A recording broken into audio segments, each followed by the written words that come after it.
So Egypt has a very long and an interesting history, but the Oromo's land really is Egypt. Egypt is the Oromo's land. Egypt was taken from ancient Oromos. That's the point. That's one of the points that we need to put out there, and then to give ones and ones some of the historical, cultural, even the linguistic evidence. For example, if this is our country and we built it up and we had it for thousands of years, and then foreigners come in here and drive us out and persecute us out, and now we're wandering around like nomads and everything, it would probably be a while, if ever, before we find a place and are able to build it up again. We probably will live like nomads. We will live like nomadic people, moving people. Or if we find a place, it takes us a while because we already lost so much of our culture. We already lost because we had to get in survival mode. You understand? We were no longer in our own country, in our own land. This is why when anybody looks at Oromo features and Oromo people, and they study them in history and say, well, were they like any of the ancient people? You always find they were like the Egyptians. They were like the Nubians.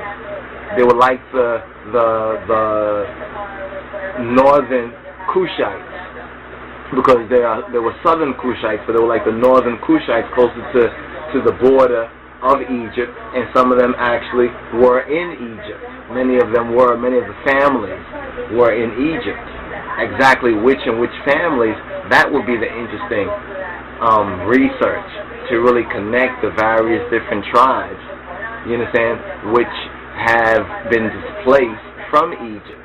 And that's one reason why when the foreigners, the Ferenjoch, the Afrangis, took over Egypt, they began to identify it as white. Who was a part of that? The French came in later on in the AD time, and then we have the French fighting with the British fighting with France over what? Over ancient Egypt, over Egypt. And they're saying the people just, what happened to the native people?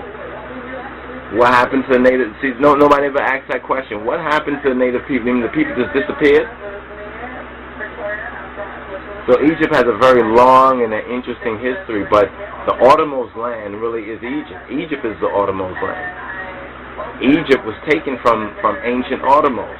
That's the point. That's one of the points that we need to put out there, and then to give ones and ones some of the historical, cultural, even the linguistic evidence, because I was surprised too in doing some linguistic study. In fact, now I even want to learn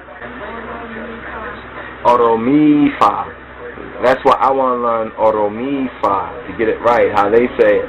I like to learn that, because in my etymological linguistic search, I see where some of the good is, even some of the Amharic, but some of the Amharic terminology that links with ancient Egypt comes through the Oromo, the Cushitic part of the Amharic language, which is kind of interesting. So now that I begin to then say, well, let me now look at the Oromifa language, I begin to see there's direct relation with some of the older Egyptian, ancient Egyptian language.